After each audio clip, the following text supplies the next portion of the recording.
అందరికీ praise lord.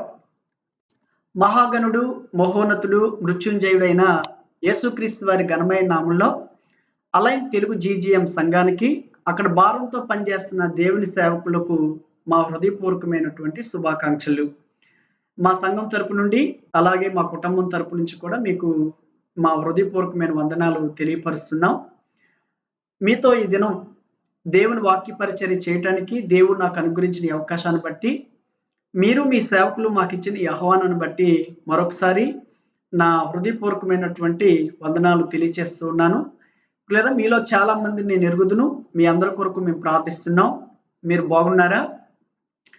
దేవుని కృపను బట్టి మీరంతా బాగుంటున్నారని, ఆదరించబడుతూ, ఆశీర్వదించబడుతూ, ఆనందంతో ప్రభు యొక్క సేవలో సాగుతున్నారని నమ్మి మరొకసారి మీ అందరి తరపున ప్రభుకి కృతజ్ఞతలు చెల్లిస్తున్నాను.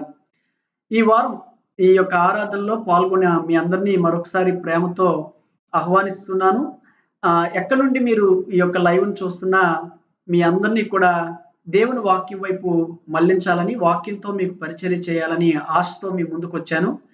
మరొకసారి దేవుని యొక్క వాక్యాన్ని చదువుకుంటూ మనం ముందుకు సాగుదాం. దేవుని వాక్యాన్ని చదువుకుందాం. మత్తయి సువార్త 22:34-40 వచనాలు ఈ రోజు మనం చదువుకుంటాం. ఈ వాక్య భాగాలను మనం అర్థం చేసుకొని, దాన్ని ప్రార్థన చేసుకొని ఆ వాక్య వివరణలోనికి మనం వెళ్దాం. మత్తయి సువార్త 22:34-40 వచనాలు. మీరు బైబిల్ తెచ్చుకున్నారా? బైబిల్ తెరవండి. అలాగే పక్కనే ఒక నోట్బుక్, అలాగే పెన్ను కూడా తీసుకొని నేను చెప్తున్న తలంపులు రాసుకోవడానికి ప్రయత్నం చేయండి.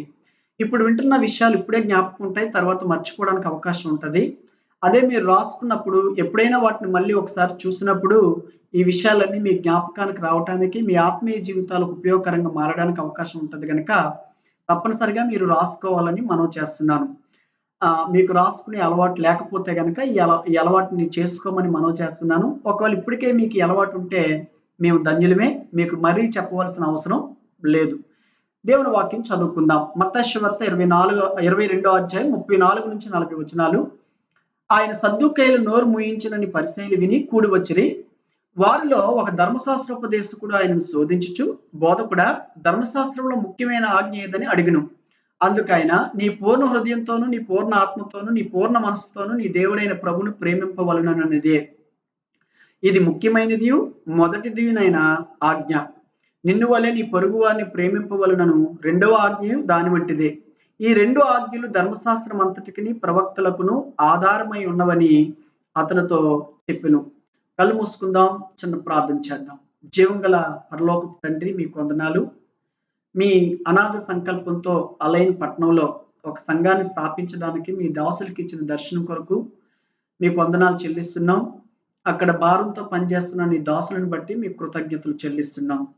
నీ ఏర్పాటు చేసుకున్న సంఘానికి మరొకసారి నేను వాక్య పరిచర్య చేయటానికి నాకు అవకాశం ఇచ్చావు. వింటున్న నీ బిడ్డలకు, చెప్తున్న నాకు మీ ఆత్మ సహాయం దయచేయండి. మీకు మహిమ కలుగునట్లుగా, నీ ప్రజలకు నైనా క్షమాభివృద్ధి కలిగినట్లుగా ఈ సమయాన్ని మాకు ఆశీర్వాదకరంగా చేయండి. పరిశుద్ధాత్ముడా, వినగలిగే చెవులు వారికి, చెప్పగలిగిన నోరు నాకు దయచేయండి. నా మాటలను మరుగు చేసి నీ ప్రజలకు అర్థమైన మాటలు, అర్థమైన రీతిలో మీరే మాట్లాడి మీ నామానికి మహిమ తెచ్చుకొనమని యేసుక్రీస్తు వారి ఘనమైన నామంలో ప్రార్థన చేసి వేడుకుంటున్నాం తండ్రి. ఆమేన్. పిల్లరా, మన చుట్టూ ఎంతో ప్రమాదకరమైన పరిస్థితులు ఉన్న మాట నిజం. అయితే ఆ ప్రమాదకరమైన పరిస్థితులన్నింటిలో కూడా ప్రభు మనకు తోడై ఉండి, సహకారుడై ఉండి, అన్ని విషయాల్లోనే మనకు అనుగ్రహిస్తున్న కాపుదలను బట్టి, భద్రతను బట్టి ప్రభుని స్తుతిస్తున్నాను. మీలో చాలా మంది దేవుని యొక్క వాక్యం చేత ఆదరించబడుతూ, దేవుని వాక్య పరిచర్యను పొందుతూ, దేవుని ఆత్మ చేత నడిపించబడుతున్నారు. అందుని బట్టి మీ అందరికీ కూడా మరొకసారి నా హృదయపూర్వకమైన వందనాలు చెల్లిస్తూ వాక్య వివరణలోనికి వెళ్దాం. మత్తయి సువార్తలో మనం కొత్త నిబంధనలో చూస్తే కనుక మత్తయి, మార్కు, లూకా, యోహాను సువార్తలని 4 సువార్తలు ఉంటాయి. వీటిని కొందరు బైబిల్ పండితులు పాల లాంటి ఆహారం అంటారు. బైబిల్లో ఉన్నటువంటి ఆహారం అంతట్లో, లేదా వాక్య భాగాలన్నింటిలో ఈ 4 సువార్తల్లో ఉన్నటువంటి సందేశాలు పాలు లాంటివి అన్నారు. కొత్తగా జన్మించిన విశ్వాసులకు, కొత్తగా జన్మించిన బాల్య దశలో ఉన్నటువంటి పిల్లల వయసులో ఉన్నటువంటి వారికి ఈ పాలు ఎంతో ఉపయోగకరమైనవి. వాళ్ళు బలమైన ఆహారం తిని అరాయించుకోలేరు గనక, జీర్ణించుకోలేరు గనక ఈ పాలైతేనే వాళ్ళు ఈజీగా తాగడానికి, అలాగే జీర్ణించుకోవడానికి సులభతరంగా ఉంటాయి కాబట్టి చంటి పిల్లలకి ఎప్పుడు పాలే ఇస్తారు. సో, ఎందుకంటే అది చాలా ఈజీగా జీర్ణమైనటువంటి ఆహారం. ఈరోజు మత్తయి సువార్త లాంటి, పాలు లాంటి ఆ వాక్యంలో నుంచే ఒక భాగాన్ని తీసుకొని మీ ముందుకు తెచ్చాను. ఆ భాగంలో నుంచే మీతో మాట్లాడాలని ఆశపడతా ఉన్నాను. ఎందుకంటే మీరు పెద్ద కష్టపడవలసిన అవసరం లేకుండా ఈజీగా మీకు అర్థమవ్వటానికి ఈ దేవుని వాక్యం ఉపయోగపడుతదన్నది నా ఆశ. దేవుని వాక్యంలో మనం చూసుకున్నట్లయితే యేసుప్రభువారు ఉన్నటువంటి టైంలో ఈ భూమి మీద ఆయన సంచరించినటువంటి పరిచర్య చేసిన దినాల్లో ఆయన చుట్టూ ఇలాంటి గుంపులు ఉండేవి. పరిసయ్యులు, శాస్త్రులు, సద్దూకయ్యులు, కనానీయులు, జోలేతీయులు ఇలాంటి రకరకాల గుంపులు ఉంటూ వస్తేవి. వీళ్ళంతా యూదులే. కానీ ఆ యూదుల్లోనే రకరకాల గుంపులు. ఇందులో ఈ పరిసయ్యులకు, సద్దూకయ్యులని ఈ 2 గుంపులకి ఒకరికంటే ఒకరికి పడదు. ఎందుకంటే సద్దూకయ్యులది ఒక వేదాంతం, పరిసయ్యులది మరొక రకమైన వేదాంతం. వాళ్ళు నమ్మే సిద్ధాంతాలు వీళ్ళు నమ్మని కారణం చేత వాళ్ళిద్దరికీ పొసగదు. అయితే అలాంటి టైంలో యేసుప్రభువారు ఒక మాట చెప్పి కొన్ని వాళ్ళ ప్రశ్నలకు ఆన్సర్లు ఇచ్చి సద్దూకయ్యుల నోరు మూయించాడు. వారు నోరెత్తకుండా తిరిగి ఏ ప్రశ్న అడగకుండా వాళ్ళని కామ్ చేయగలిగాడు, వాళ్ళని ఆపగలిగాడు. ఇది పరిసయ్యులకు చాలా సంతోషాన్ని కలిగించింది.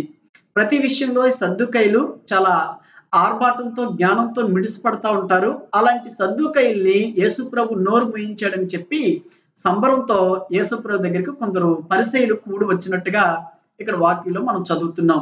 ఆ పరిసయ్యులోనే ఒక పరిసయ్యుడు, ఆయన ధర్మశాస్త్రోపదేశకుడు కూడా. అంటే ధర్మశాస్త్రాన్ని ఉపదేశం చేస్తాడు. ధర్మశాస్త్రపు యొక్క టీచర్. యేసు ప్రభు దగ్గరికి వచ్చిన పరిసయ్యుల గుంపులో ఉన్నటువంటి ధర్మశాస్త్రోపదేశకుడు అనగా పరిసయ్యుడు యేసు ప్రభుని ఒక ప్రశ్న అడిగాడు. ధర్మశాస్త్రం అంతట్లో ప్రాముఖ్యమైనటువంటి ఆజ్ఞ ఏది అని, ముఖ్యమైనటువంటి ఆజ్ఞ ఏది అని. దానికి యేసు ప్రభువారు 37, 38 వచనాల్లో జవాబిచ్చారు. అందుకైన అంటే యేసుక్రీస్తు, నీ పూర్ణ హృదయంతోనూ, నీ పూర్ణ ఆత్మతోనూ, నీ పూర్ణ మనసుతోనూ నీ దేవుడైన ప్రభును ప్రేమింపవలును అనినదే. ఇది ప్రభు ఆయనకిచ్చినటువంటి జవాబు. అందులోనే ఇది ముఖ్యమైనది, మొదటిదినైన ఆజ్ఞ అని చెప్పాడు. ఇది చాలా ముఖ్యం అని చెప్పాడు. ఇదే మొదటిది అని చెప్పాడు. సో రెండోది కూడా దాని లాంటిది అని చెప్పి, నిన్ను వలె నీ పొరుగువాన్ని ప్రేమింపవలెను అనున్నది. ఇది 2వ ఆజ్ఞ. ఈ 2 ఆజ్ఞలే ధర్మశాస్త్రం అంతటికి, ప్రవక్తల లేఖనాలకును ఆధారమై ఉన్నదని చెప్పుకొచ్చాడు. పాత నిబంధన 39 పుస్తకాలు. ఈ 39 పుస్తకాలని 2 భాగాలుగా చూస్తారు. ఒకటేమో ధర్మశాస్త్రము, రెండేమో ప్రవక్తల లేఖనాలు అని. అనగా ఏమండి, ఆదికాండం నుండి ద్వితీయోపదేశ ఖండం వరకు ఉన్న ఈ భాగాన్ని ధర్మశాస్త్రం అంటారు. అక్కడి నుంచి ఉన్నటువంటి లేఖనాలన్నింటినీ కూడా ప్రవక్తల లేఖనాలని 2 భాగాలుగా విభజిస్తారు. అంటే పాత నిబంధనలో ఉన్న 39 పుస్తకాలకి ఆధారమైన ఆజ్ఞలు, ప్రాముఖ్యమైన ఆజ్ఞలు, మొదటగా ఉండవలసిన ఆజ్ఞలు ఏంటంటే ఈ 2. ఒకటి, నీ దేవుణ్ణి పూర్ణ హృదయంతో, పూర్ణ ఆత్మతో, పూర్ణ మనసుతో ప్రేమించవలనని. రెండోది అలాంటిదే పొరుగువాడిని కూడా ప్రేమించాలని చెప్పుకొచ్చాడు. ఈ 2 ఆజ్ఞలే ధర్మశాస్త్రం అంతటికి ముఖ్యమైనవని ప్రభువు చెప్పడం మనం ఈ లేఖనాల్లో చూస్తున్నాం. అయితే ఈ రోజు నా ప్రశ్న ఏంటంటే, నేను చెప్పాలనుకున్న సందేశం ఏంటంటే, నీ ప్రభుని, నీ కోసం ప్రాణం పెట్టి రక్తం కార్చి పరలోకాన్ని విడిచి భూలోకానికి వచ్చిన ప్రభుని నీ పూర్ణ హృదయంతో, నీ పూర్ణ ఆత్మతో, నీ పూర్ణ మనసుతో ప్రేమిస్తున్నావా? ఏమండి, అలా ప్రేమిస్తున్నావా లేదో అన్నది ఈరోజు మనం తెలుసుకోవాల్సినటువంటి సందేశమై ఉన్నది. ప్రభు ఏం చెప్పుకొచ్చాడంటే, మీరు మీ ప్రభుని పూర్ణ హృదయంతోనూ, పూర్ణ ఆత్మతోనూ, పూర్ణ మనసుతోనూ ప్రేమించాలి. ఇది మొదటిది, ముఖ్యమైనది అని చెప్పాడు. ఇది మొదటి ఆజ్ఞ అని, మొదటి విషయం అని చెప్పాడు. అంటే నీ పూర్ణ ఆత్మతో, నీ పూర్ణ హృదయంతో, నీ పూర్ణ మనసుతో ప్రేమించడం అంటే అర్థం దేవుడికి మొదటి స్థానం ఇవ్వాలి, దేవుడికి ఫస్ట్ ప్లేస్ ఇవ్వాలి. ఇది మొదటిది. ఇది మొదటగా చేయవలసినటువంటి పని. ఈ లోకంలో మనం చేయగలిగినటువంటి పనులన్నిటిలో కూడా, మనం చేసే ప్రతి వ్యవహారాల్లో కూడా ప్రభుకి ఏం చేయాలంటే మొదటి స్థానం ఇవ్వాలి. అలా ఇచ్చినప్పుడే నువ్వు పూర్ణ హృదయంతోను, పూర్ణ ఆత్మతోను, పూర్ణ శక్తితో లేదా పూర్ణ మనసుతో ప్రభుని ప్రేమించిన వాళ్ళమని చెప్పుకోగలుగుతాం. మనం పాడొచ్చు, నిన్నే ఆరాధిస్తాను ప్రభువా పూర్ణ మనసుతో పూర్ణ హృదయంతో అని. నేను మట్టిలో కలిసేదాకా నిన్నే ప్రేమిస్తానని చెప్పొచ్చు. నేను వెనుతిరగకుండా నిన్నే ప్రేమిస్తానని పాడొచ్చు. ఇవన్నీ మాటల్లోని పాటల్లోనే ఉండడం కాదు కానీ మన బ్రతుకులో ప్రభుని ఆ మొదటి స్థానం ఇచ్చి, ఆ ప్రథమ స్థానం ఇచ్చి మనం ప్రేమించాలన్నది ఇక్కడ దేవుడు చెప్తున్నటువంటి ఆ సందేశంలో ఉన్నటువంటి మెయిన్ విషయం. మీరు కూడా దేవుని ప్రేమిస్తున్నారా? ఎలా ప్రేమిస్తున్నారు? ఎలాంటి ప్రేమతో ప్రేమిస్తున్నారు? మొదటి ప్రేమతోనే ప్రేమిస్తున్నారా? మొదట ఉండవలసినటువంటి స్థానాన్ని ఇచ్చే ప్రేమిస్తున్నారా? ప్రథమ స్థానం ఇచ్చే ప్రేమిస్తున్నారా అన్నదే ఈరోజు మనం తెలుసుకోవాల్సినటువంటి విషయం. పిల్లరా రండి, ఈరోజు దేవుని మీరు ప్రేమిస్తున్నారో లేదో, మొదటి స్థానం ఇచ్చి ప్రేమిస్తున్నారో లేదో, దేవుడికి ప్రథమ స్థానం ఇస్తున్నారో లేదో కొంత టెస్ట్ పెడతాను మీకు. ఆ టెస్ట్ లో మీరు పాస్ అయితే గనక నిజంగా దేవుణ్ణి మొదటి స్థానంతోనే ప్రేమించినట్లే, లేదా పూర్ణ హృదయంతో పూర్ణ ఆత్మతో పూర్ణ మనసుతో ప్రేమించినట్లే. లేదు అంటే గనక మన ప్రేమలో దేవుడికి మొదటి స్థానం లేదని, మనం మొదటగా దేవుని ప్రేమించలేదని, దేవుని పూర్ణ హృదయంతో ప్రేమించలేదని ఈ టెస్ట్ ద్వారా తెలిపోద్ది. పాటలు పాడొచ్చు, మాటలు చెప్పొచ్చు, ప్రార్థన చేయొచ్చు, కానీ మన బ్రతుకులో దేవుడికి ఆ స్థానాన్ని ఇవ్వగలుగుతున్నామా అన్నదే ఈరోజు మనం ఆలోచించవలసిన విషయం, అర్థం చేసుకోవాల్సినటువంటి విషయం. నేను ఈరోజు మీకు ఒక టెస్ట్ పెడతాను. సింపుల్ గానే ఉంటది. ఆ టెస్ట్ లో నీవు నన్ను నేను, మిమ్మల్ని మీరు నన్ను నేను పరీక్షించుకుంటూ అలా ఉన్నామో లేదో ఆలోచిస్తూ, అలా దేవుని ప్రేమిస్తున్నామో లేదో అర్థం చేసుకుంటూ ముందుకు సాగిపోదాం. ఈ ఇంగ్లీష్ లో ఏమండి, మొదట ప్రథమ అనే దాన్ని ఇంగ్లీష్ లో ఏమంటాం? ఏమండి, ఇంగ్లీష్ లో దాన్ని ఫస్ట్ అంటాం. అంటే నువ్వు పూర్ణ హృదయంతో పూర్ణ ఆత్మతో పూర్ణ మనసుతో దేవుని ప్రేమిస్తున్నాను అని చెప్పాలి అంటే, చేస్తున్నానని చెప్పగలగాలంటే అన్నిట్లో దేవుడికి మొదటి స్థానం ఇవ్వాలి, ప్రథమ స్థానం ఇవ్వాలి. అప్పుడే నువ్వు పూర్ణ హృదయంతో ఆయన ప్రేమిస్తున్నట్టు అర్థం. అందుకనే ఇక్కడ ఫస్ట్ గా నేను దేవుణ్ణి ప్రేమించాలి, మొదటగా ప్రథమంగా దేవుణ్ణి నేను ప్రేమించాలి. ఎలాగా ప్రేమించాలో ఏమండి, ఆ ప్రేమించడం అంటే ఏంటో ఈ టెస్ట్ ద్వారా మనం తెలుసుకోవడానికి ప్రయత్నం చేద్దాం, పరీక్షించుకుందాం. ఈ ఆరాధన సమయంలో నేను దేవుణ్ణి పూర్ణ హృదయంతో ప్రేమిస్తున్నానో లేదో అర్థం చేసుకోవడానికి ప్రయత్నం చేద్దాం. ఒక దైవజనుడు ఇచ్చినటువంటి డెఫినేషన్ ఇక్కడ చెప్తున్నాను. ఇది సొంతంగా నేను చెప్పింది కాదు. ఒక దైవజనుడు ఫస్ట్ అనే దానికి ఆయన ఏ డెఫినేషన్ ఇచ్చాడో ఆ వివరణనే ఇక్కడ మీకు నేను ఇస్తున్నాను. ఇక జాగ్రత్తగా మనం ఆలోచిద్దాం. ఒక్కొక్క అక్షరాన్ని విడదీసి అందులో ఉన్నటువంటి విషయాలకు అనుకూలమైనటువంటి విధంగా మనం ఉన్నామో లేదో పరీక్షించుకోవడానికి ప్రయత్నం చేద్దాం. ఫస్ట్ లెటర్ ఏంటంటే ఎఫ్. ఎఫ్ అనగా ఫైనాన్స్. నువ్వు దేవుని పూర్ణ హృదయంతో పూర్ణ ఆత్మతో పూర్ణ మనసుతో ప్రేమిస్తే ఆ ప్రేమలో పరిపూర్ణత ఉంది అని చెప్పడానికి, మొదటగా నువ్వు దేవుణ్ణే ప్రేమిస్తున్నావు అని చెప్పడానికి నీ ఫైనాన్స్ లో దేవుడికి ఏం చేయాలంటే, నీ పైసల్లో లేదా నీ డబ్బుల్లో దేవుడికి నేను ఏం చేయాలంటే ప్రథమ స్థానం ఇవ్వాలి. పిల్లరా, నా మాటలు మీకు అర్థమవుతున్నాయి అనుకుంటున్నాను. దేవుడు నీకు ఇచ్చినటువంటి సంపదలో, కష్టార్జితంలో నీ చేతికి రాబోతున్న రాబడి అంతట్లో కూడా నువ్వు దేవుడికి ప్రథమ స్థానం ఇస్తే, ఫస్ట్ స్థానం ఇస్తే నువ్వు దేవుని పూర్ణంగానే ప్రేమిస్తున్నట్టు అర్థం. నా మాటలు మీకు అర్థమైతే గనక ఏమండి, దేవునికి స్తోత్రం. మీకు దేవుడిచ్చినటువంటి జీతంలో, దేవుడు మీకు ఇచ్చిన కష్టార్జితంలో ఇది దేవుడు నాకు ఇచ్చాడు గనక నేను దేవుడికి ప్రథమంగా ఇవ్వాలని అందులో నుంచి దేవుడికి మొదటి స్థానమే ఇస్తున్నావా? ఒకవేళ దేవుడికి ఇందులోంచి నువ్వు మొదటి స్థానం ఇవ్వకుండా నిన్నే ప్రేమిస్తాను ప్రభువా, పూర్ణ మనసుతో ప్రేమిస్తాను ప్రభువా, మట్టిలో కలిసేదాకా ప్రేమిస్తాను ప్రభువా అని పాడినా నువ్వు దేవుడికి ప్రథమ స్థానం ఇవ్వలేదు, పూర్ణ హృదయంతో ప్రేమించలేదనే దీన్ని బట్టి మీరు అర్థం చేసుకోవాలి. కొన్ని విషయాలు మీకు నేను చెప్పాలి. చాలా మందికి ఈ పైసల గురించి మాట్లాడాలన్నా, సంఘంలో మీరు ఇవ్వండి అని చెప్పాలన్నా కొందరు సేవకులకు భయంగానే ఉంటది, బిడియంగానే ఉంటది. ఎందుకంటే విశ్వాసులు ఇలా తయారైపోయారు. ఎలాగా? దేవునికి ఇవ్వాల్సి వచ్చినప్పుడు ఇవ్వండి అని సేవకుడు చెప్తే మా సేవకుడు ఎప్పుడు కూడా ఇమ్మనే ప్రసంగాలు చేస్తాడు, మా చర్చిలో ఎప్పుడు డబ్బు గురించే మాట్లాడతారు, దశంభాగాల గురించే మాట్లాడతారని విశ్వాసులకి ఈ బోధ వినడం వల్ల విసుకెక్కిపోయింది. ఏమండి, ఈ బోధ వాళ్ళ చెవుల్లో ఇక మాటి మాటికి అదే వినబడడం వల్ల దీని సీరియస్నెస్ పోగొట్టుకుంటూ వస్తా ఉన్నారు. ఇక్కడ ఒక విషయాన్ని మీరు గమనించాలని మనవి చేస్తున్నాను. నీకు వచ్చినటువంటి ఫైనాన్స్ లో లేదా నీకు వచ్చినటువంటి కష్టార్జితంలో దేవుడికి నువ్వు మొదటి స్థానం ఇవ్వకపోతే నువ్వు మొదటగా దేవుణ్ణి ప్రేమించిన వ్యక్తివి కావు. మొదటగా నువ్వు దేవునికి ఘనత చెల్లించిన వ్యక్తివి కావు. ఇది కాస్త వివరించనివ్వండి. మీకు ఈ విషయాలు బాగా అర్థమవుతాయని నేను అనుకుంటున్నాను. రండి, ఇవ్వడం అనేది ఒక కృతజ్ఞత అంశం. ఇవ్వడం అనేది ఒక సేవకుడు బోధ చేసి మీ చెవుల్లో ఇవ్వండి, ఇవ్వండి మీరు నాశనం అవుతారు, ఇవ్వకపోతే మీకు శాపాలు వస్తాయి. ఇది కాదు. ఈ మాటలు చెప్పాలని నేను అనుకోవట్లేదు. ఇవ్వడం అనేది ఒక చేతితో నీకు ప్రక్రియ. దేవుడికి ఇవ్వడం అనేది నువ్వు ఎప్పుడైతే నేర్చుకుంటావో అప్పుడు నీ గుండెల్లో ఏముందని అర్థమవుతుందంటే కృతజ్ఞత ఉందని అర్థమవుతుంది. చాలా మందికి ఇలాంటి ఆలోచన ఉంటది. దేవుడికి ఇవ్వకపోతే సేవ ఎలా నడుస్తుంది?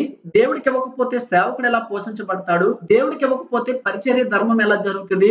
అందుకని ఇవన్నీ జరగాలి అంటే నా దశమ భాగం ఇవ్వాలి, నా సంపాదన ఇవ్వాలని అలాంటి దృక్పథాలతో మోటివ్‌తో ఇస్తుంటారు. మిమ్మల్ని ఒక మాట అడగాలనుకుంటున్నాను నేను.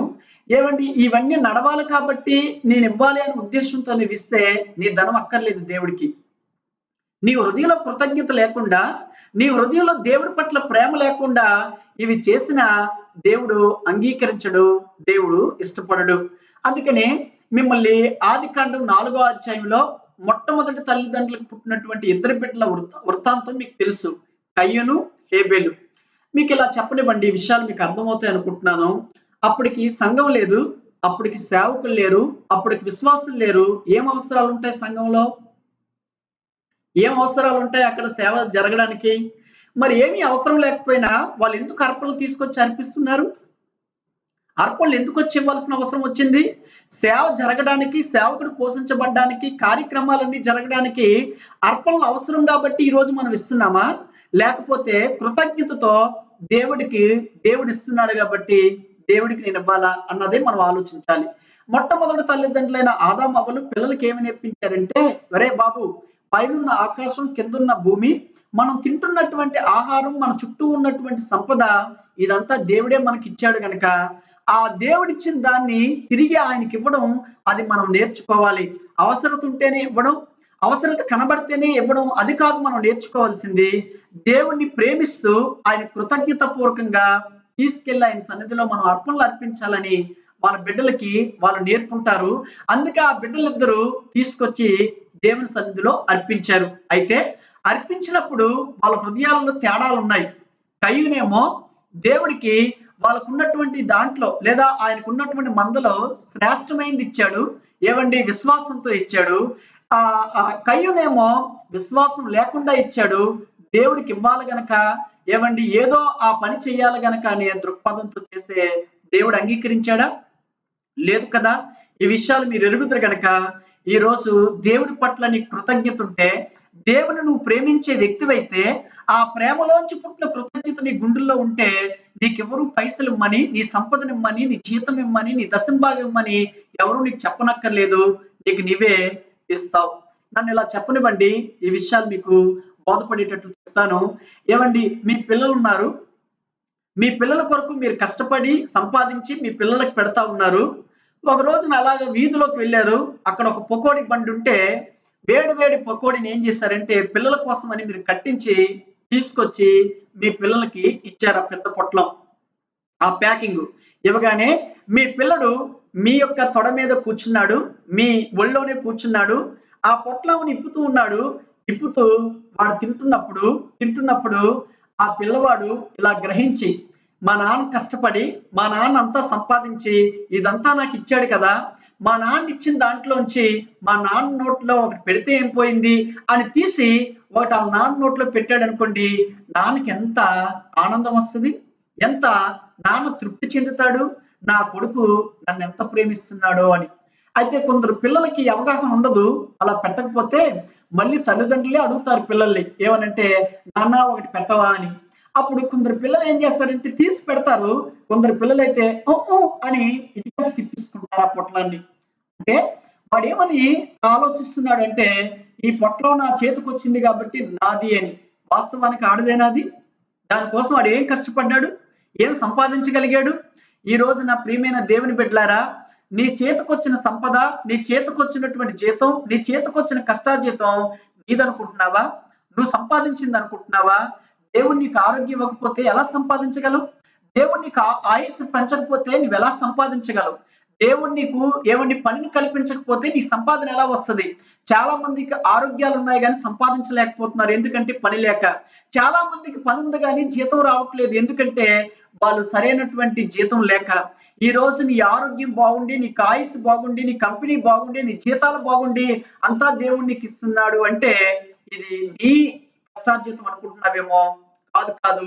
దేవుడు నీకిస్తేనే అదొచ్చింది గనక అది నీకు రాగానే దేవుడికి కృతజ్ఞతతో దేవుని ప్రేమించే వ్యక్తివైతే, అది పూర్ణ హృదయంతో ప్రేమించే వ్యక్తివైతే నీ దగ్గరున్న దాంట్లో ఆయనకి ఏం చేస్తావంటే ఏవండి మొదటి స్థానాన్ని ఇస్తావు. నువ్వు పైసల్లో దేవుడికి మొదటి స్థానాన్ని ఇచ్చావా? చాలా మంది వాళ్ళకొచ్చిన జీతాల నుంచి మొదట ఏం చేస్తారంటే అన్నిటికీ సర్దేస్తారు. కరెంట్ బిల్లుకింత, ఫోన్ బిల్లుకింత, నెట్ బిల్లుకింత, ఏవండి ఇంటికింత, ఇక్కడ అద్దెకింత, ఇక్కడ రెంట్‌కింత అని అన్నిటికీ చేసేస్తారు. చివరికి ఏమీ మిగలదు. ఏమీ ఉండదు. మీకు తెలుసా?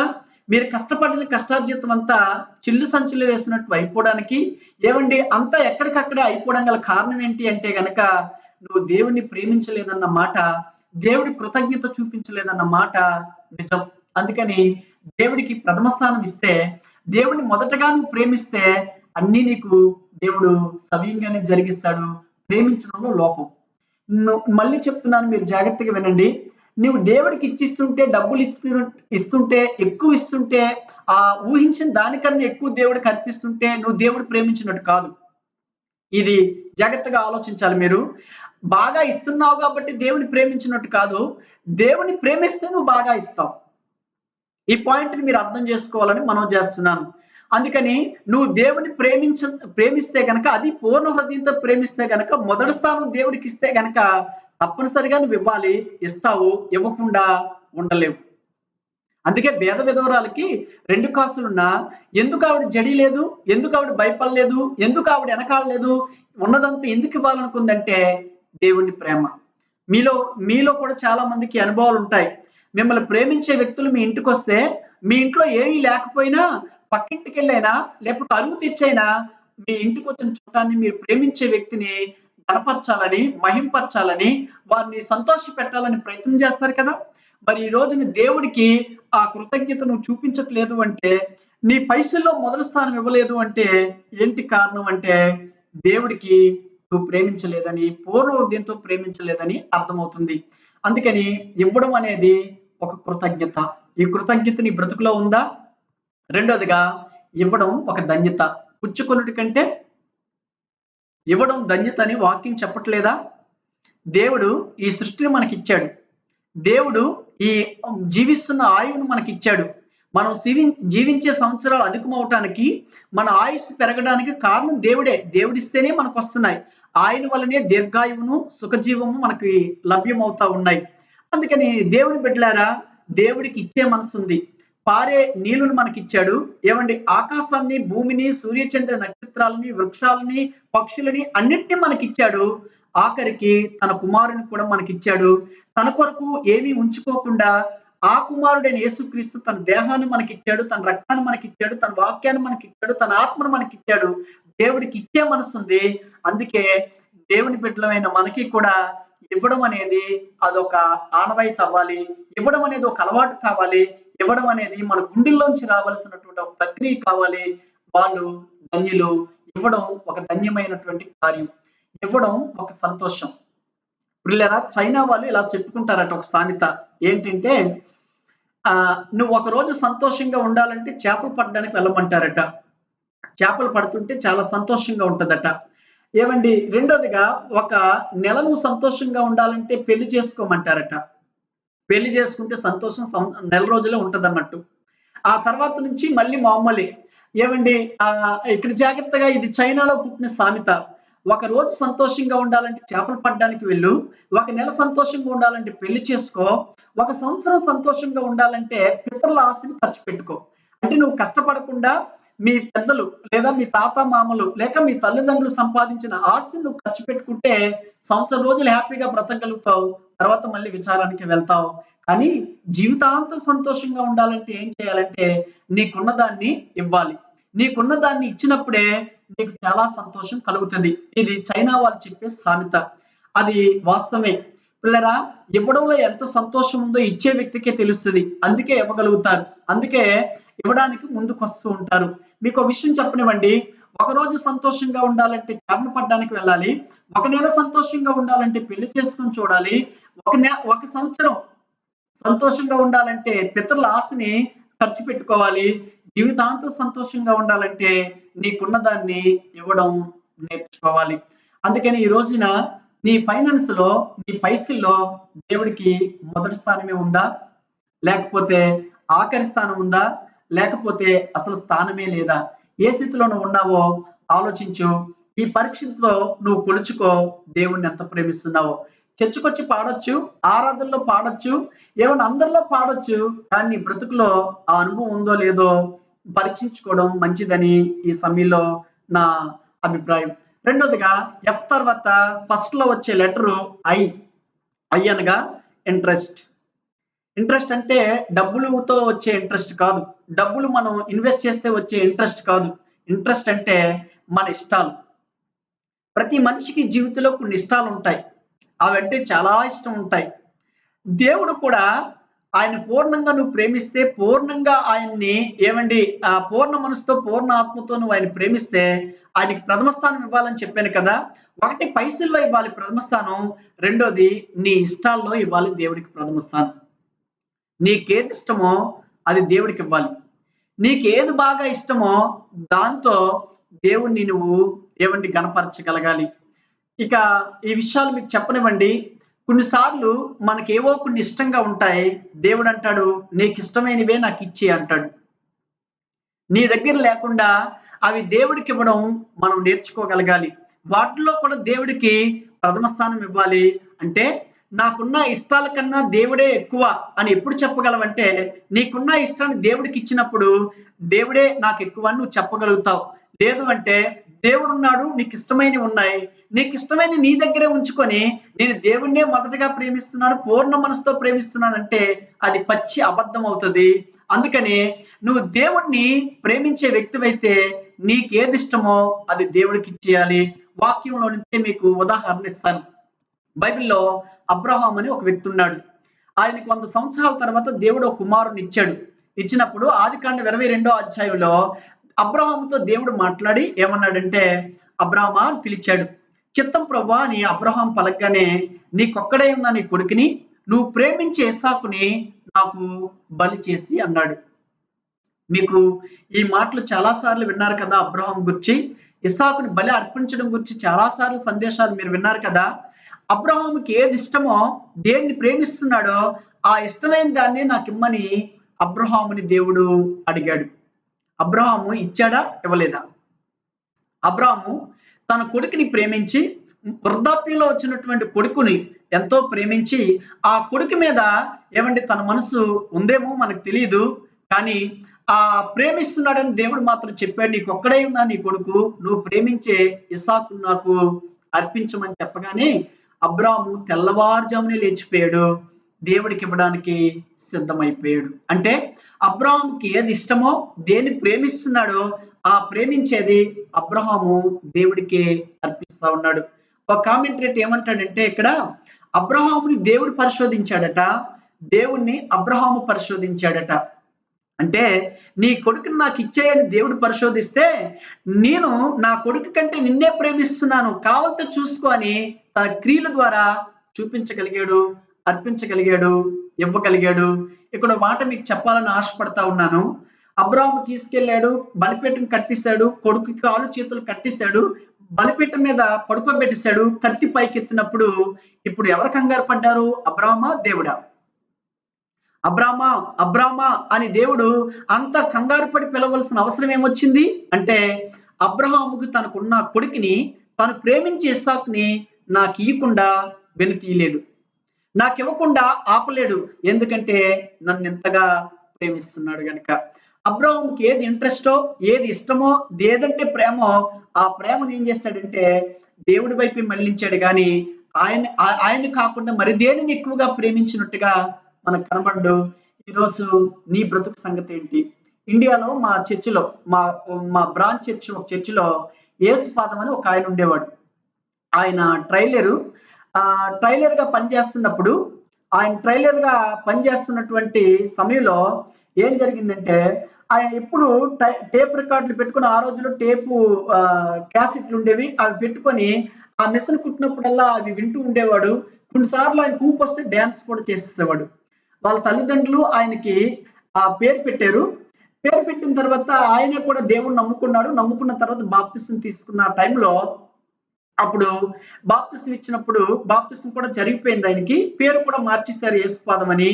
అప్పుడు కొన్నిసార్లు నేను వెళ్ళి ఆయనతో కలిసి మాట్లాడుతున్న టైంలో, నేను మా పాస్టర్ గారు ఎప్పుడైనా వెళ్ళి కలిసి మాట్లాడుతున్న టైంలో ఆయన ఏమనేవాడంటే, బ్రదర్ నేను దేవుడి కొరకు ఏం చేయమన్నా చేసేస్తాను. ఏది చేయమన్నా ముందుంటాను. కానీ ఆ సినిమా పాటలు వినకుండా, ఆ టేప్ రికార్డ్ వినకుండా నేను ఉండలేను. నాకు ఊపు రాదు. నేను పని చేయలేను. నాకు అన్ని నరాలు స్వచ్ఛపడిపోయినట్టుగా అయిపోతానని చెప్పేవాడనమాట. ఈ మాటలు మీకు అర్థమవుతాయి గనక ఆలోచించండి. కొందరికి సినిమాలంటే ఇంట్రెస్ట్, కొందరికి సీరియల్ అంటే ఇంట్రెస్ట్, కొందరికి డబ్బంటే ఇంట్రెస్ట్, కొందరికి ఈ లోకంలో ఏదో ఏదంటే ఇంట్రెస్ట్. కానీ చర్చికొచ్చి మాత్రం నిన్నే ప్రేమిస్తున్నాను ప్రభువా, పూర్ణ హృదయంతో ప్రేమిస్తున్నాను ప్రభు అని పాడుతుంటాం. కానీ ఇది మోసం కాదా? ఇది పచ్చి అబద్ధం కాదా? అందుకని నీకు ఏది ఇంట్రెస్టో అది దేవుడికి ఇష్టం లేదంటే దాన్ని వదిలేయి. దేవుడు దాన్ని వదిలేయమంటే దాన్ని వదిలిస్తేనే నువ్వు దేవుడికి ప్రథమ స్థానం ఇచ్చినట్టు, పూర్ణ హృదయంతో ప్రేమిస్తున్నట్లు. ఆ యేసుపాదం అన్న ఆయన వదలలేదు. ఆ సినిమా పాటలు విడిచి ఉండలేనని చెప్పాడు. అది నా వల్ల కాదని చెప్పాడు. ఇక మేరోది ఏం చేయమన్నా చేస్తాను గాని అది నేను చేయలేనని చెప్పాడు. దేవుడు ఏం కోరుతాడంటే నీకేది ఇష్టమో అదే ఇచ్చేయమంటాడు. కొందరికి అమ్మాయిలంటే ఇష్టం ఉంటది, ప్రేమ అంటే ఇష్టం ఉంటది, ఎవరినో ప్రేమించడం అంటే ఇష్టం ఉంటది. కొన్నిసార్లు దేవుడు అంటాడు, నువ్వు ప్రేమించే అమ్మాయి కన్నా నన్ను ఎక్కువ ప్రేమిస్తున్నావా? నువ్వు ప్రేమించే వాళ్ళకన్నా నన్ను ఎక్కువ ప్రేమిస్తున్నావా అని దేవుడు అడుగుతాడు. బైబిల్లో కూడా మనం చూస్తాం. ఏవండి, ఒక ధనవంతుడు వచ్చాడు యేసుప్రభు దగ్గరికి. నిత్య జీవం పొందాలంటే నేను ఏం చేయాలని అడిగాడు ప్రభుని. ప్రభు అన్నాడు ఆయనతో, ధర్మశాస్త్రంలో కొన్ని ఆజ్ఞలు చెప్పాడు. ఏమని?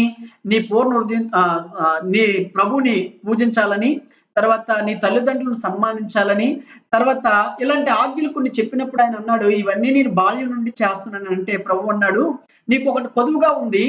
నీవు వెళ్ళి నీ ఆస్తి నమ్మి పేదలకి అది ఇచ్చి నువ్వు వచ్చి నన్ను వెంబడించు అన్నాడు. ఈ మాటలు మీకు అర్థమవుతున్నాయా? అయితే ఆ కిందన ఏం చదువుతామంటే యేసుప్రభు వారు చెప్పిన ఆ మాటకు వాడు ముఖం చిన్నబుచ్చుకొని వ్యసన పడుతూ వెళ్ళిపోయాడు. కిందనే యేసుప్రభు వారు ఏమంటారంటే ఆయన ఏమండి ధనాన్ని ప్రేమిస్తూ ధనం మీద మనసు గలవాడై, ధనం మీద వ్యామోహం గలవాడై ధనాన్ని ప్రేమించి వెళ్ళాడు గాని ప్రభుని ప్రేమించలేకపోయాడు. అబ్రాహాము తన కొడుకు కన్నా దేవుడే ఎక్కువని క్రియల్లో నిరూపించగలిగాడు. ఇప్పుడు ధనం కంటే నువ్వే నాకు ఎక్కువ ప్రభా, ధనం నిత్య జీవం ఇవ్వదని నాకు తెలుసు, అందుకే నీ దగ్గరకు వచ్చాను, నిత్య జీవం ఇచ్చేవాడు నువ్వేనని ధనాన్ని వదిలిపెట్టి ప్రభుని వెంబడించగలిగాడా అంటే లేదు. ఆయనకి ఏది ఇంట్రెస్ట్ అంటే ధనమే. మిగులు ఆస్తి గలవాడు గనక, ఆస్తి మీద ఆయనకు మక్కువ ఎక్కువ ఉంది గనక ప్రభుని విడిచిపెట్టాడు, నిత్య జీవాన్ని వదిలిపెట్టాడు. ఆయన వ్యసన పడుతూ తన ధనం దగ్గరికే వెళ్ళిపోయినట్టుగా చూస్తున్నాం. ఈ రోజున ప్రభుని విడిచిపెట్టి నువ్వేం చేస్తున్నావు? ప్రభుని వదిలిపెట్టి నువ్వెలా బ్రతుకుతున్నావు? నేను చాలా మంది యవనస్తులను ఎరుగుదును. ప్రభు ఇష్టం అంటారు, ప్రార్థన కావాలంటారు, వాక్యం చదువుతారు, చెప్పగా వింటారు. కానీ వాళ్ళ గుండెల్లో ఉన్న కొన్ని విగ్రహాలు తీసివేయరు. వాళ్ళ గుండెల్లో ఉన్న కొన్ని ఇంట్రెస్ట్లను పక్కన పెట్టలేరు. ఎందుకంటే ఆ ఇంట్రెస్ట్లు పోతే తప్ప దేవుడు నీ గుండెల్లో ఉండలేడని, ఆ ఇంట్రెస్ట్లు ఉంటుండగా దేవుని నువ్వు పూర్ణ హృదయంతో సేవించలేవన్న విషయం అర్థం చేసుకోలేక చాలా మంది బయటనే బ్రతుకుతూ ఉంటారు. పిల్లరా, ఇక నేను త్వరగా చెప్తాను. మూడోది, శిష్యులకు కూడా ప్రభు చెప్పుకొచ్చాడు. ఎవడైనా నా శిష్యుడిగా ఉండాలంటే, నన్ను వెంబడించాలనుకుంటే, నాకు శిష్యుడా బ్రతకాలంటే వాడు తల్లినైనా, తండ్రినైనా, అన్నదమ్ములనైనా, అక్క చెల్లెళ్ళైనా, ఆఖరికి తన ప్రాణంనైనా ద్వేషింపుకుంటే నాకు శిష్యుడు కానేరుడని. అంటే నువ్వు దేవుని పూర్ణ హృదయంతో ప్రేమిస్తున్నావు అని చెప్పడానికి నువ్వు చేయవలసిన రెండో టెస్ట్ ఏంటంటే, నీకు ఏది ఇంట్రెస్టో, ఏది నీకు బాగా ఇష్టమో, ఏది నీకు బాగా పీక్ లెవెల్లో ఉంటుందో నీ ప్రేమ, దానికంటే దేవుణ్ణి మొదటి స్థానంలో పెట్టాలి. అంటే నువ్వు ప్రేమించింది దేవుడికి అప్పగించాలి. ఒక ఉదాహరణ చరిత్రలోంచి మీకు చెప్తాను. ఈయన సిటీ స్టడ్ అని ఇంగ్లాండ్ దేశపు ఆటగాడు. ఇప్పుడు మన భారతదేశానికి సచిన్ టెండూల్కర్ ఎంత గొప్ప ఆటగాడో క్రికెట్ కి, ఇంగ్లాండ్ లో ఈ సిటీ స్టడ్ అన్న ఆయన కూడా ఇంగ్లాండ్ ఆ క్రికెట్ ఆటలో ఈయన కెప్టెన్, అంత ఆటగాడు. 18వ శతాబ్దంలో ఏమండి వాస్తవానికి క్రికెట్ పుట్టిందే ఇంగ్లాండ్ లో. ఏమండి అతి ప్రపంచానికి ప్రాచుర్యం చేసిందే ఇంగ్లాండ్ దేశం. అలాంటి క్రికెట్ లో ఈయన ఆ రోజుల్లో కెప్టెన్ గా పేరు ప్రఖ్యాతులు సంపాదించినటువంటి దైవజనుడు. ఈయన యవనస్తుడిగా ఉన్నప్పుడు అప్పటికే మంచి ఆటలో రాణించిన వాడు, అనేక విషయాల్లో పేరు ప్రఖ్యాతులు సంపాదించినోడు, ఎటు చూసిన ఆస్తులన్నీ ఎక్కువ సంపాదించుకున్నాడు. మంచి ఏమండి పేరు ప్రఖ్యాతులు ఆ టైంలో ఉన్న టైంలో ఆయన డైలీ డివోషన్ ప్రతిరోజు తన వాక్యం చదువుకుంటున్నటువంటి టైంలో ఈ టీటీ స్టడ్ అన్న ఆయన తన డైలీ వాక్యాన్ని చదువుకుంటున్నటువంటి వాక్య భాగంలో ఈ వాక్యాన్ని చదువుతున్నాడు. ఇందాక చెప్పాను కదా ధనవంతుడు స్టోరీ. ఆ ధనవంతుడి వాక్య భాగాన్ని చదువుతున్నాడు.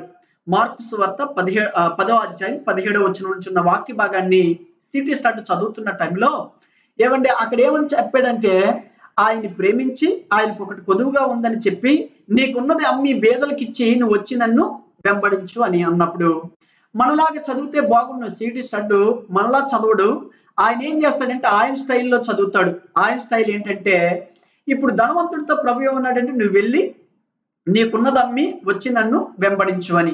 ఆ మాట సిటీ స్టడ్ ఆ ప్లేస్ లో పెట్టుకొని సిటీ స్టడ్తోని దేవుడు చెప్తున్నట్టు, నీ వెళ్ళి నీకున్నదంతా అమ్మి నన్ను వెంబడించు అని చెప్పిన మాట తనతో చెప్పినట్టుగా, తనకున్నదంతా అమ్మేసి తననొచ్చి వెంబడించమన్నట్టుగా ఆ వాక్య భావన, ఆ వాక్య వివరణ ఆయనకు అర్థమవగానే ఇక అప్పటి వరకు ఆయన పెట్టుకున్నటువంటి ఆయన యాడలకు కానీ ఆయన ఇచ్చినటువంటి ప్రోగ్రాంలు అన్నింటినీ వెంటనే క్యాన్సిల్ చేసి వాళ్ళ మమ్మీ డాడీతో చెప్పాడు, మమ్మీ డాడీ ఇక నుంచి నేను క్రికెట్కి వెళ్ళను, ఇక నుంచి నేను ఏ యాడ్స్ లో చేయను, ఇక నుంచి నాకున్నటువంటి ప్రోగ్రామ్స్ అన్నింటినీ రద్దు చేసుకున్నాను, నేను ప్రభు కొరకు వెళ్ళాలనుకుంటున్నాను, ప్రభు సేవ చేయాలనుకుంటున్నాను అంటే వాళ్ళ మమ్మీ డాడీలు కూడా చాలా సంతోషించారు. వెరీ గుడ్, చాలా సంతోషం.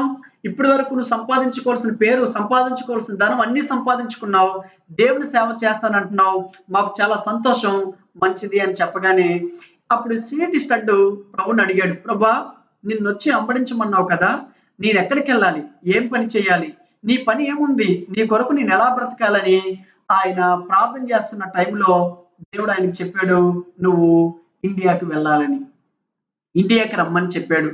ఏమండి ఇప్పటికీ మీకు తెలుసు అమెరికా, ఇంగ్లాండ్, లండన్ లాంటి దేశాల కన్నా మన భారతదేశం వెనకబడి ఉందన్న సంగతి మీకు తెలుసు ఈ రోజుకి కూడా. అయితే 200 సంవత్సరాల క్రితం అనగా 18వ శతాబ్దంలో ఇంకెంత అణగారిన, ఎంత వెనకబడిన ఏమండి దేశమో మీరు అర్థం చేసుకోండి. ఇంగ్లాండ్ అంత పేరుకి కానీ ప్రఖ్యాతికి కానీ సౌఖ్యాలకు కానీ పేరెళ్ళినటువంటి దేశంలో ఉన్నటువంటి స్టడ్ని దేవుడు ఇప్పుడు ఇండియాకి వచ్చి సేవ చేయమని చెప్పగానే ఈ స్టడ్ ఏం చేశాడంటే సిద్ధపడిపోయాడు. తనకున్నదంతా అమ్మి అనేక ట్రస్ట్లకు ఇవ్వడం చేశాడు. తన కొరకు ఏమీ మిగిల్చుకోకుండా అన్నిటినీ అమ్ముతున్న టైంలో వాళ్ళ తల్లిదండ్రులు ఏమీ పట్టించుకోలేదు లేదా స్పందించలేదు. సరే వాడు సంపాదించుకున్నాడు, వాడు ఖర్చు పెట్టుకుంటాడని సంతోషంతోనే ఉన్నారు. కానీ దేవుడు ఇండియాకి వెళ్ళమని ఎప్పుడైతే ఆయనకి బయలుపరిచాడో, ఇండియాలో నా పని చేయడానికి నువ్వు వెళ్ళాలని దేవుడు ఎప్పుడైతే ఆయనతో మాట్లాడాడో వెంటనే వాళ్ళ మమ్మీ డాడీకి వెళ్ళి చెప్పాడు, మమ్మీ నన్ను దేవుడు ఇంగ్లాండ్ విడిచిపెట్టి ఇండియాకి వెళ్ళమని చెప్తున్నాడు, ఇంగ్లాండ్ నుంచి ఇండియాకి వెళ్తాను అని చెప్పగానే వాళ్ళు వెంటనే అబ్జెక్షన్ చేయడం మొదలు పెట్టారు. అభ్యంతరం ఏమండి చేయడం మొదలు పెట్టారు. దానికి అమాత్రం ఒప్పుకోలేదు. నువ్వు ఆట మానేస్తానన్నా ఒప్పుకున్నావు, నువ్వు సేవ చేస్తానన్నా ఒప్పుకున్నావు, నీ ఆశను అందరికి ఇస్తానన్నా ఒప్పుకున్నావు, కానీ నువ్వు ఇండియాకి వెళ్తే తిరిగి రావు, ఇండియాకి వెళ్తే అక్కడ బ్రతకలేవు, ఇండియాకి వెళ్తే చచ్చిపోతావు అని తల్లిదండ్రులు ఏం చేశారంటే కొడుకు మీద ఉన్న ప్రేమతో ఇండియాకి వెళ్ళొద్దని వాళ్ళు నివారించడం మొదలు పెట్టగానే సిటీ స్టడ్ చెప్పాడు, దేవుడు చెప్పిన మాటకు నేను అవిధేయుని కాలేను, దేవుడు నాకు ఇచ్చిన పిలుపుకు నేను వినదీయలేను, ఆయన చెప్పిన మాటకి నేను శిరస వహించి వెళ్ళాలని నిర్ణయం చేసుకున్నాడు, తీర్మానించుకున్నాడు. వెళ్ళడానికి సిద్ధపడిపోతా ఉంటే తల్లిదండ్రులకు ఏం చేయాలో అర్థం కాలేదు. ఏడ్చారు, కన్నీళ్లు చూసాని కరిగిపోతారని బాధపడ్డారు. ఆ బాధ ఏమండి ఆ బాధను చూసాని కరుగుతాడని ఆయన కరగలేదు. అప్పుడు తల్లిదండ్రులు ఏం చేశారంటే తాను ఒక అమ్మాయిని ప్రేమించాడు, ఆ ప్రేమించిన అమ్మాయికితో చెప్పారు, ఎలాగైనా నువ్వు ఆపియాలి, ఎలాగన్నా ఆయన వెళ్లకుండా నువ్వు చెయ్యాలి, నువ్వు ఏమండి ఎటువంటి ట్రిక్స్ నువ్వు చేస్తావో, లేకపోతే ఎలాంటిది ప్లే చేసి ఆయన ఆపుతావో తెలీదు, మొత్తానికి ఆపమని చెప్పగానే అప్పుడు సిటీ స్టడ్కి తను ప్రేమించే అమ్మాయి వచ్చి ఏమన్నదంటే, నువ్వు అక్కడ ఇండియాకి వెళ్తే నీకు నాకు బ్రేకప్, నీతో నేను ఉండను, నేను పెళ్లి చేసుకోను, అది జరగని పని అని చెప్పగానే ఆయన వెంటనే ఏమన్నాడంటే, నీకంటే నా ప్రభు నాకు ఎక్కువ, నీకంటే నా ప్రభుని ఎక్కువ ప్రేమిస్తున్నాను, ఆ ప్రభు ప్రేమని, ఆ ప్రభు మాటనే నేను లోబడతాను గాని నువ్వు చెప్పేదానికి నేను విధేయత చూపించలేను అని చెప్పగానే ఆవిడ కూడా నేను ఇలా భయపిస్తే, ఇలా చెప్తే ఆగిపోతాడేమో అనుకున్న ఆ ప్రేయసి కూడా కంగుతున్నది. వెంటనే ఇబ్బంది పడింది, ఏమీ చేయలేకపోయింది, రెడీ అయిపోతే ఇంకా తల్లిదండ్రులకు ఉన్నది ఒకే ఒక అవకాశం ఏంటంటే,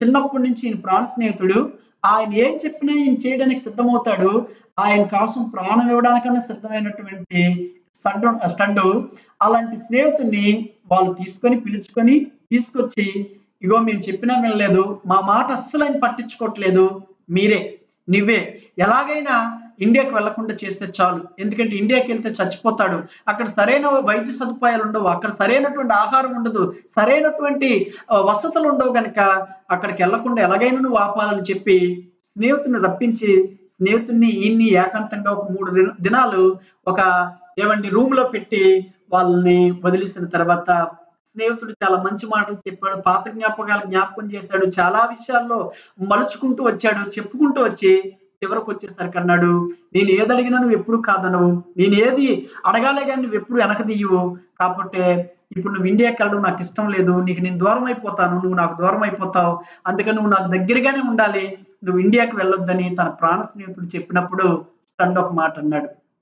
ఏమన్నాడంటే, నిజమే, నువ్వు నాకు ప్రాణ స్నేహితుడివే, నువ్వు చెప్పిన ప్రతి మాట నేను విన్నాను, నువ్వు చెప్పినట్టుగా నేను ఏదైనా చేస్తాను, కానీ నీకంటే ప్రేమించే ఒక ప్రాణ స్నేహితుడు ఉన్నాడు, ఆ స్నేహితుడు చెప్పిన మాటకి నేను అవిధేయుణ్ణి కాలేను, ఆ స్నేహితుడే యేసుక్రీస్తు, ఆయనే తనను వెంబడించమన్నాడు, ఆయనే నన్ను ఇండియాకి వెళ్ళమన్నాడు, ఆ మాట తప్ప, ఆ స్నేహితుడు చెప్పిన మాటకి వ్యతిరేకంగా తప్ప ఏది నువ్వు చేయమన్నా నేను చేస్తాను, అంతేగాని ఆయనకి వ్యతిరేకమైన పని నేను ఏది చేయలేనని ఆయనకు ఉన్నటువంటి ఇంట్రెస్ట్ అంతటిని దేవుడి మాటగాని చెప్పగానే వెంటనే అన్నాడు తన స్నేహితుడు, నీకు పిచ్చి వచ్చేసిందిరా, దేవుని నమ్మొచ్చు, దేవుని సేవ చేయొచ్చు, మరి ఇంత పిచ్చిగా ఎవరు చేయకూడదు, నీకు పిచ్చి పట్టింది అని చెప్పగానే అప్పుడు వెంటనే స్టడ్ అన్నాడు, ఎస్, కొందరికి డబ్బు అంటే పిచ్చి, కొందరికి అమ్మాయిలంటే పిచ్చి, కొందరికి ఆస్తి అంటే పిచ్చి, కొందరికి ఆటలంటే పిచ్చి, కొందరికి సినిమాలంటే పిచ్చి, నాకు దేవుడు అంటే పిచ్చి.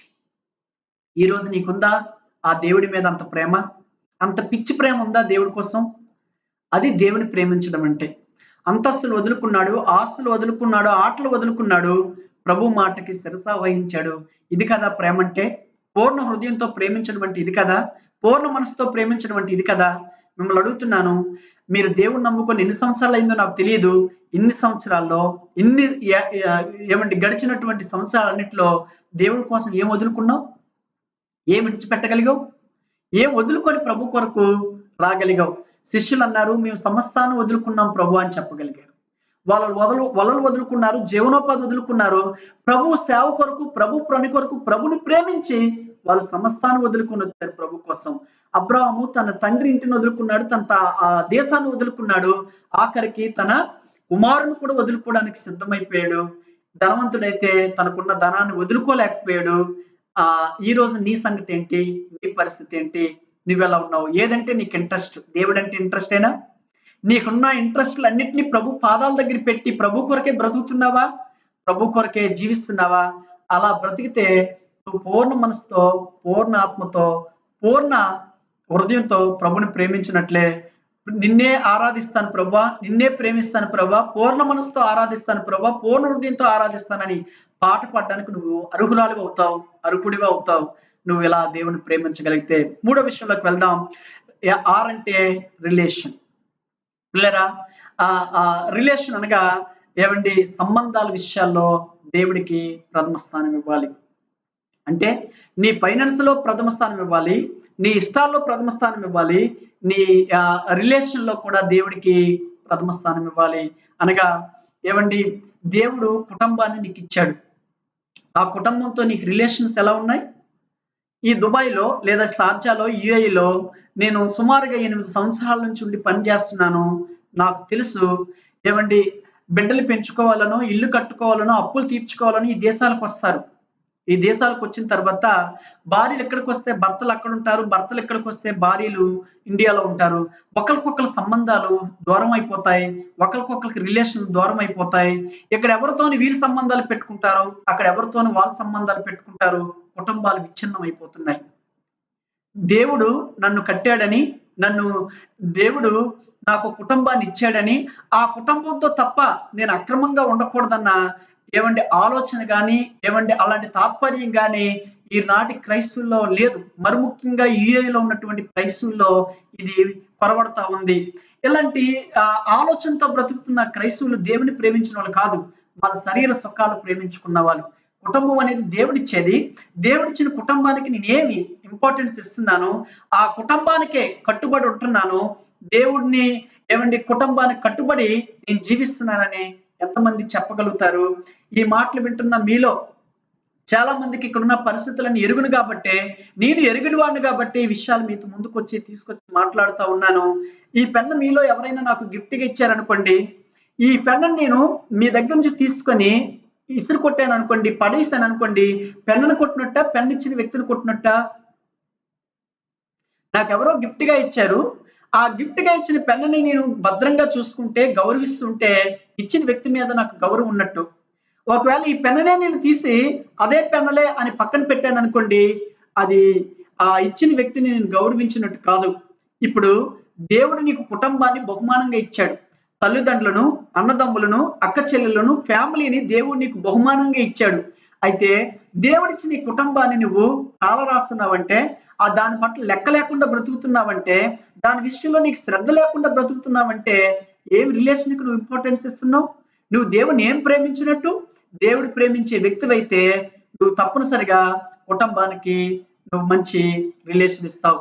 ఎఫెసీ సంఘంలో ఎఫెసీ సంఘానికి పత్రిక రాస్తూ తిమోతికి రాసిన మొదటి పత్రికలో తిమోతి అక్కడ సేవకుడు ఎఫెసీ సంఘానికి. అక్కడ పత్రిక రాస్తూ పౌలు ఏమంటాడంటే, ఎవడైనా తన కుటుంబాన్ని సంరక్షించకపోతే వాడు అవిశ్వాసి కన్నా చెడ్డోడుగా లెక్కే ఈ సంఘంలో. వాడు కుటుంబం విషయంలో బాధ్యత తీసుకోకుండా, వృద్ధాప్యురాలైన తల్లి ఉంటే ఆ తల్లిని సరిగా చూసుకోకుండా, సరైనటువంటి కుటుంబ సంరక్షణ చేయకుండా ఉంటే వాడు ఎంత గొప్ప విశ్వాసైనా వాడు అవిశ్వాసి కంటే చెడ్డోడని చెప్పని బైబిల్ చెప్తుంది. మీకు తెలుసు కదా, నీ తల్లిని తండ్రిని సన్మానించమని, వృద్ధాప్యమందు వాళ్ళు నిర్లక్ష్య పెట్టొద్దని బైబిల్ వాక్యం చెప్తున్నప్పుడు, నువ్వు దేవుడి ప్రేమించే వ్యక్తివైతే దేవుడి మాటకు లోబడాలి. దేవుడు ఆజ్ఞకు విధేయత చూపించాలి. అందుకని నీ రిలేషన్ లో కూడా దేవుడికి ఏం చేయాలంటే ప్రథమ స్థానం ఇవ్వాలి. కొందరు స్త్రీలు నేను ఎరుగుదును, వాళ్ళు ఇలాంటి దేశాలకు వచ్చి డబ్బు సంపాదించడం మొదలు పెట్టిన తర్వాత, భర్త కంటే వీళ్ళ సంపాదన ఎక్కువైన తర్వాత వాళ్ళు ఇలా అంటారు, వాడితో నాకు ఇక పని లేదులే, వాడు లేకపోయినా బతకగలంలే, వాడితో నాకెందుకు వచ్చింది, నా పిల్లలు నేను బతకగలుగుతాం, పోతే పోని అని చాలా దారుణంగా మాట్లాడుతూ ఉంటారు. వీళ్ళకి ఏం విశ్వాసం ఉంది? చర్చిలకు వస్తారు, పాటలు పాడతారు, చర్చిలో నిలబడతారు, కానీ దేవుడంటే, దేవుడిచ్చిన కుటుంబాలంటే వీళ్ళకి ఎక్కడ లెక్క ఉంది అన్నది ఆలోచించవలసిన విషయం పిల్లరా. అందుకని మీకు ఇచ్చిన రిలేషన్ లో కూడా మీరు ఏం చేయాలంటే దేవుడికి ప్రథమ స్థానం ఇవ్వాలి. ఇది నాకు దేవుడు ఇచ్చాడు కాబట్టి నేను దేవుని ఆనర్ చేయాలి, గణపరచాలి, గొప్ప చేయాలి అనే దేవుడి మీద ప్రేమ నీకుంటే నీ కుటుంబాన్ని వదులుకోవు, నీ కుటుంబాన్ని విడిచిపెట్టవు. నేను ఒక కుటుంబానికి ఇలా చెప్పాను. ఆవిడ కొంచెం పైసలు బాగా సంపాదించింది. భర్త ఇక్కడ క్యాంపుల్లో ఉంటాడు. క్యాంపుల్లో ఉన్న వాళ్ళకి చిన్న చిన్న జాబులు చేసుకున్న వాళ్ళకి 700, 800 జీతం ఇస్తారు. ఆవిడ బయటకు వచ్చి పనులు చేయడం మొదలు పెట్టింది. తన వైఫ్ ఆవిడకి 3000, 4000 దాకా ఇక్కడ దిరహమ్స్ తీసుకుండేది. ఆయన 700, 800 వస్తే అందులో మళ్ళీ ₹100, ₹200 ఫుడ్ తీసుకుంటే భర్త ఆయనకి మిగిలేది ₹500 ఇక్కడ 500 దిరహమ్స్. ఆవిడేమో ₹4000 సంపాదించేది. ఆయన ఇండియా డబ్బులు కడితే అది 10,000 అయ్యేది. ఈవిడ కడితే 80,000 దాకా 70,000 దాకా పంపించేది. అలా కొన్నాళ్ళు చేసిన తర్వాత ఆవిడ భర్తని చిన్న చూపు చూడడం, భర్తతో రెక్లెస్ గా మాట్లాడడం, ఆవిడ చాలా ఆయనంటే ఒక అసహ్యంతో చూడడం చేసినప్పుడు నేను కూర్చోబెట్టి ఆవిడతో మాట్లాడాను. అమ్మా, అలా చేయడం మంచిది కాదు. ఈ రోజు డబ్బు ఉండొచ్చు, రేపు పోవచ్చు. లేదా నీకు పనులు బాగున్నాయి కాబట్టి నువ్వు సంపాదిస్తున్నావు. ఆయన డ్యూటీ బాగోలేదు కాబట్టి ఆయన చేయలేకపోతున్నాడు. ఇది మీకు భేదం కలుగు చేయకూడదంటే ఆవిడేమందంటే, మొగుడు కూడెడతాడేటండి, డబ్బు కదా మనకి కూడి పెట్టేది, అన్నం పెట్టేది అని చాలా చీప్‌గా మాట్లాడింది నా ముందే. అప్పుడు నాకు అర్థమైన విషయం ఏంటంటే, ఆవిడకి డబ్బు మీదున్న ఇష్టం భర్త మీద లేదు. భర్త మీద ఇష్టం లేదు అంటే ఆవిడకి దేవుడంటేనే లెక్కలేదు. ఈ రోజున ఈ మాటలు వింటున్నటువంటి అక్కలైనా, చెల్లెలైనా, తల్లులైనా నన్ను క్షమించండి. మీలో ఎవరికైనా ఇలాంటి మనసుంటే మీరు దేవుడిని ప్రేమించలేనట్టే. దేవుడి మీద మీకు ప్రేమ లేనట్టే. ఒకవేళ మీరు పాడేవాళ్ళు కావచ్చు, దేవుడికి బాగా ఇచ్చేవాళ్ళు కావచ్చు, సేవకుల వెనకాల మీరు బాగా ప్రోత్సాహకరంగా ఉన్నవాళ్ళు కావచ్చు. కానీ మీ కుటుంబం విషయంలోనే మీకు సరైన మనసు లేకపోతే, కట్టుకోవాలని బుద్ధి లేకపోతే, కుటుంబంలోనే కలుపుగోరగా మీరు ఉండకపోతే, కుటుంబాన్ని సంరక్షించకపోతే మీరు అవిశ్వాస కన్నా చెడ్డవారు. టైం లేదు గనక షెడ్యూల్ ఎస్ ఎఫ్ అంటే ఏంటో చెప్పాను, ఐ ఏంటో చెప్పాను, ఆర్ ఏంటో చెప్పాను. ఎస్ అనగా షెడ్యూల్ అనగా దినచర్యల విషయంలో మనం దేవుడికి ప్రథమ స్థానం ఇవ్వాలి. ఇప్పుడు మనం ఉంటున్నటువంటి ప్రపంచం, మనం ఇప్పుడు ఉంటున్నటువంటి కాలం బిజీ కాలం. ఏమండి, ప్రతి మనిషికి చాలా బిజీగానే ఉంటున్నాం. పిల్లలు బిజీగా అయిపోతున్నారు, తల్లిదండ్రులు బిజీ అయిపోతున్నారు, ఎవరికి టైం కుదరట్లేదు. అందుకే దేవుడికి సమయాన్ని ఇవ్వలేకపోతున్నాం. దేవుడితో గడపాలి. యేసుప్రభువారు 3.5 సంవత్సరాలు భూమి మీద సేవ చేసే టైంలో ఆయన పెందలకాడే లేచి తండ్రితో గడిపేవాడు. సాయంకాలం దాకా అందరితో ప్రసంగాలు చేస్తూ స్వస్థతలు చేస్తున్న టైంలో సాయంత్రం అవగానే ఏకాంతంగా కొండకెళ్ళి దేవుడితో గడిపేవాడు. అందుకనే ఈ రోజున మనం కూడా నేర్చుకోవాల్సింది ఏంటంటే, మనకి దేవుడిచ్చిన 24 గంటల టైంలో, 24 గంటల సమయంలో దేవుడి సమయాన్ని దేవుడికి ఇవ్వడం, దేవుడి సమయాన్ని దేవుడితో గడపడం మనం నేర్చుకోవాలి. దేవుడి సమయాన్ని మరొకరికి ఇవ్వద్దు. దేవుడి సమయం దేవుడితో గడపవలసిన టైంని మరొకరికి మనం ఇవ్వద్దు. ఎందుకనంటే ఈ షెడ్యూల్లో దేవుడి టైం దేవుడికే ఇద్దాం. అందుకనే ఒక భక్తుడు ఇలా అన్నాడు, డేలో మొదటి గంట దేవుడికి ఇచ్చిమని. ఒక రోజులో మొదటి గంట దేవుడిదిగా దేవుడికే ఖర్చు పెట్టు, దేవుడితోనే గడుపు, దేవుని సన్నిధిని అనుభవించు. ఏమండి, దానియేలుకి చాలా రిస్ట్రిక్షన్స్ వచ్చాయి, చాలా షరతులు వచ్చాయి. రాజును తప్ప ఇంకెవరిని కూడా 30 రోజులు పూజించకూడదని వచ్చాయి. కానీ అక్కడ బైబిల్ చెప్తుంది, యథాప్రకారం ఆయన దినమునకు ముమ్మారు ప్రార్థన చేసేవాడు. యెరూషలేము ఏవండి వైపు కిటికీ ద్వారాలు తెరిచి చేతులెత్తి ప్రార్థన చేయడం, దేవుడితో గడపడం నేర్చుకున్నాడు. చట్టం ఒప్పుకోకపోయినా, ఏవంటి పరిస్థితులు సహకరించకపోయినా దేవుడితో గడిపే సమయాన్ని దేవుడితోనే గడిపాడు. యేసు ప్రభు కూడా భూమి మీద ఉన్న రోజుల్లో 3.5 సంవత్సరాలు చాలా బిజీగానే ఉండేవాడు. కానీ ఏ రోజు కూడా దేవుడితో గడపకుండా, తండ్రితో సహవాసం చేయకుండా ఆయన ఉండలేదు. ఇది మన దినచర్యల విషయంలో కూడా నీ సంగతి ఎలా ఉంది? ప్రార్థన చేసుకుంటున్నావా? దేవుడితో గడుపుతున్నావా? వాక్యం చదువుతున్నావా? ఎవరన్నా మీ సేవకులు ఎలా అడిగితే, ఎక్కడండి, నైట్ 12 అయిపోద్ది, ఉదయం తెల్లవారైపోద్ది అని ఏవేవో చెప్తుంటారు. కరెక్టే. కానీ మీరు షెడ్యూల్ చేసుకోవాలి. ఏ టైం నుంచి ఏ టైం దాకా నేను డ్యూటీ చేస్తున్నాను, ఏ టైం నుంచి ఏ టైం దాకా ఏ పనులు చేస్తున్నానని మీరు ఒక షెడ్యూల్ వేసుకొని, ఆ షెడ్యూల్లో దేవుడి టైం దేవుడికి కేటాయించండి. దేవుడిచ్చిన 24 గంటల సమయాల్లో దేవుడి సమయాన్ని దేవుడికి ఇవ్వండి. డేలో మొదటి గంట దేవుడికి ఇవ్వండి. వారంలో మొదటి రోజు దేవుడికి ఇవ్వండి.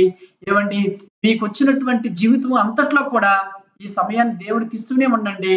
దేవుడు మిమ్మల్ని దీవిస్తాడు. చివరిది, పేతురు, యోహానులు కూడా ఏవండి, ఆ దేవాలయం దగ్గర పెంతెకోస్తు రోజున 3000 మంది ఆయన రక్షించిన, బాప్తిసాలు ఇచ్చిన, సంఘంలోకి చేర్చబడిన తర్వాత చాలా మంది మారుతూ వచ్చిన, ఆయనకి ఎంతో బిజీ ఉన్నా గానీ ప్రార్థనా సమయం ముందు ఆ 12 గంటల టైంలో ఆ ప్రార్థన సమయం ముందు వాళ్ళు దేవాలయానికి వెళ్ళి అక్కడ ప్రార్థన కోసం పాల్గొనడానికి వెళ్తున్నటువంటిగా విధానంలో మనం అపోస్తలుల కార్యం 3వ అధ్యాయం 1 నుంచి 6 వచనాల్లో మనం చూస్తాం. ఇది వాళ్ళు ప్రార్థనకి ఇచ్చిన ఇంపార్టెన్స్. మరి నీ సంగతి, నా సంగతి ఏంటి? మనకి ఎంత బిజీ ఉన్నా, మనం ఎంత ఏవండి మనకి ఊపిరి తిరగలేని పనులున్నా దేవుడికి ఇవ్వాల్సిన సమయాన్ని దేవుడికి ఇవ్వాలి. ఏవండి, చివరిది టీ అంటే టెంప్టేషన్. అనగా మనకి చాలా శ్రమలు వస్తాయి. శ్రమల్లో కూడా ప్రథమ స్థానం దేవుడికి ఇవ్వాలి. నీ ఫైనాన్స్ లో దేవుడికి ఇవ్వాలి, నీ ఇష్టాల్లో దేవుడికి ఇవ్వాలి, నీ సంబంధాల్లో దేవుడికి ఇవ్వాలి, నీ దినచర్యల్లో దేవుడికి ఇవ్వాలి. అలాగనే నీ శ్రమల్లో కూడా దేవుడికి ప్రథమ స్థానం ఇవ్వాలి. శ్రమలు వద్దని అనొద్దు.